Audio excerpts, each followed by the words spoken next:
Hello दोस्तों, स्वागत है आप सभी का आपके अपने यूट्यूब चैनल पर। देखिए, एक बड़ी जो अपडेट है, एक बड़ी जो न्यूज़ है आप सभी के लिए कि ओबीसी वाले छात्रों के साथ जो अन्याय किया जा रहा है। यानी कि देखिए, आप 131 पर भी डेट ऑफ बर्थ के साथ ही आपकी कट ऑफ है वो रह गई है साथियों, जबकि जनरल की मात्र 133 गई है। तो देखिए, ओबीसी के मध्य केवल 2 नंबर का अंतर और बाकी कैटेगरियाँ हैं उनके लिए बहुत ही फ़ायदा बेनिफिट यहाँ पर मिला है साथियों। तो देखिए, ओबीसी के साथ एक बड़ा अन्याय हो रहा है। यानी कि 17 अप्रैल को जो सभी साथियों के द्वारा एक ब्लैक डे के माध्यम से ट्विटर पर ट्रेंड भी चलाया गया था, जिसका एक बड़ा सक्रिय भूमिका वहाँ पर रही है साथियों इस आंदोलन के अंतर्गत।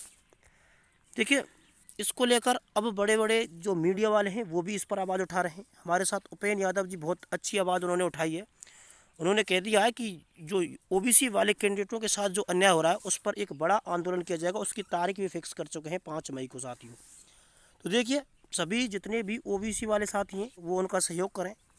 और इस वीडियो के अंतर्गत मैं आपको विस्तृत रूप से बताऊंगा कि ओबीसी की वहाँ पर मांगे हैं वो क्या क्या होने वाली हैं, किस प्रकार से आगे हमको तैयार होना है, किस प्रकार से आगे सरकार के खिलाफ खड़ा होना है, जिससे कि कार्मिक विभाग का जो आदेश है वो रद्द हो सके साथियों।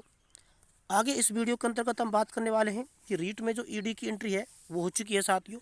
यानी कि रीट की अब ईडी जांच कर चुकी है। एसओजी की जांच को समाप्त होने के बाद अब ईडी ने एक्शन ले लिया है। सरकार एक्स ईडी ने केस है वो दर्ज कर लिया है साथियों रीट के खिलाफ। और अब इसके अंतर्गत आगे क्या हो सकता है, इस पर बड़े बयान भी सामने आए, जिन पर गहलोत जी का बयान सामने आया है, प्रताप सिंह खाचरियावास जी ने बयान सामने आया है।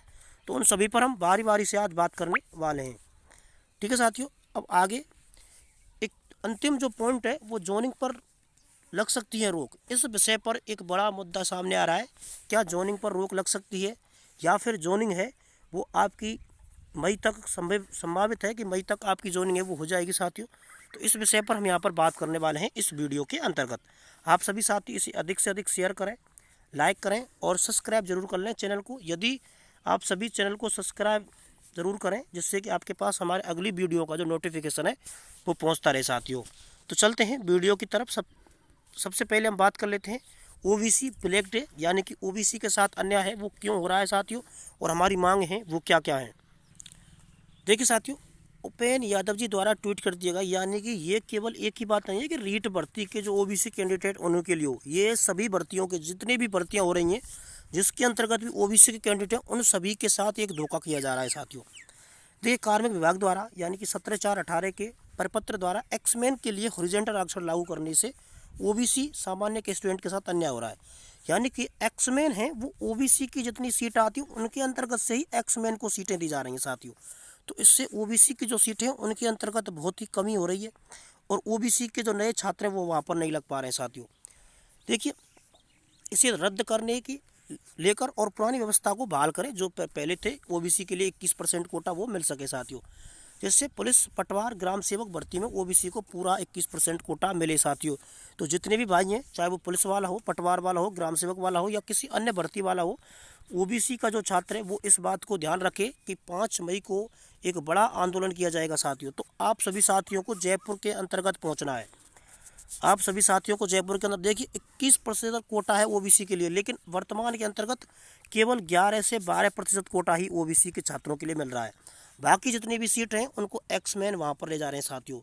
तो वहाँ पर एक बड़ी समस्या है वो ओबीसी के सामने खड़ी हो रही है। और आगे चलते हैं और देखते हैं उपेंद्र यादव जी द्वारा आंदोलन को लेकर क्या बड़ी चर्चा है वो की गई है। देखिए साथियों, यानी कि ओबीसी ब्लैक डे जो 17 अप्रैल को जिस दिन मनाया गया था, आप सभी साथी जो कुछ साथी जुड़ पाए उनके लिए बहुत बहुत धन्यवाद, जिन्होंने ट्विटर पर ट्रेंड करवाए साथियों। ओबीसी ब्लैक डे 17 अप्रैल को जो किया गया था ट्विटर पर वो बहुत ही ट्रेंड किया, इंडिया के अंतर्गत उसने ट्रेंड किया है। और राज्य सरकार को तो उसके लिए सजग भी हो चुकी है राज्य सरकार, उस पर शीघ्र एक्शन लेगी। आप सभी साथी केवल सहयोग करें अधिक से अधिक। देखिए, पूरे भारत में ट्रेंड कर चुका था उस दिन।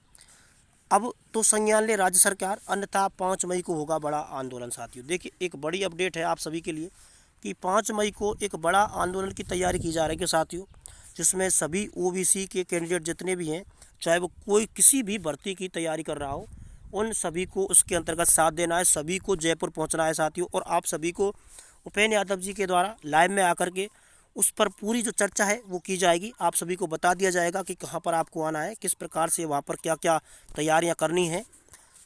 देखिए ये ट्विटर पर बहुत ही अच्छा ट्रेंड किया था उस दिन, जिसको लेकर सरकार सजग हो चुकी है। उपेंद्र यादव जो बड़ा आंदोलन किया गया, इंडिया के अंतर्गत इसको बड़े स्तर पर देखा गया था। ठीक है, अब आगे चलते हैं। अगले जो आपको 5 तारीख के लिए आपको बता दिया है, 5 मई को एक आंदोलन की बड़ी चेतावनी वहाँ पर दी गई है, जिसको लेकर उपेंद्र यादव लाइव में आप सभी को इस पर चर्चा की जाएगी साथियों, कि क्या क्या उस पर विचार हैं, किस प्रकार से आपको वहाँ पर अपने विचार रखने। उसके हमारे जो लीडर होंगे वो उपेंद्र यादव जी वहाँ पर होंगे, और भी बहुत से साथी हैं जो वहाँ पर पहुँचेंगे साथियों। आप सभी साथी वहाँ ज़रूर पहुँचें। अब हम बात कर लेते हैं, देखिए अब हम बात कर लेते हैं रीट में ईडी की एंट्री, यानी कि ईडी की एंट्री पर गहलोत जी का एक बड़ा बयान सामने आया है। अशोक गहलोत जी ने एक बड़ा बयान सामने आया है साथियों। जैसे ही रीट में ईडी की एंट्री हुई है, उन्होंने कहा है कि क्या रीट भर्ती पर आप सभी के सामने एक विचार आ रहा है, क्या रीट भर्ती दोबारा से रद्द हो सकती है या L1 वालों को जोनिंग नहीं मिलेगी। तो इसको लेकर आप कोई भी चिंता ना करें। ईडी का कार्य केवल पैसे के लेन देन को देखना है कि कितना इसके अंतर्गत मनी लॉन्ड्रिंग हुई है साथियों, और वो भी केवल L2 के अंतर्गत देखेगी, क्योंकि L1 के अंतर्गत SOG को कोई भी सबूत वहाँ पर प्राप्त नहीं हुआ है। तो इसको लेकर आप कोई भी चिंता ना करें। देखिए उन्होंने क्या कहा है, कोई भी एजेंसी आए, यानी कि अशोक गहलोत जी का बड़ा बयान है, कोई भी एजेंसी आए, SOG ने अच्छा काम किया है और अब ईडी भी जांच कर लेगी, सच्चाई सामने आ जाएगी। यानी कि सरकार भी सजग है, सरकार भी चाहती है कि जांच हो जाए। उन्होंने ऐसा बयान दिया है। गहलोत ने कहा है सच्चाई सामने आनी ही चाहिए। जैसे ही भाजपा के चुनावी मोड़ पर काम करना शुरू किया है, वैसे ईडी जांच दे दी है केंद्र ने। यानी कि भाजपा चुनावी प्रक्रिया वहाँ पर कर रही है और उन्होंने ईडी को जांच दिलवा दी है केंद्र सरकार से। तो देखिए सबसे महत्वपूर्ण बात है कि सच्चाई सामने आनी चाहिए।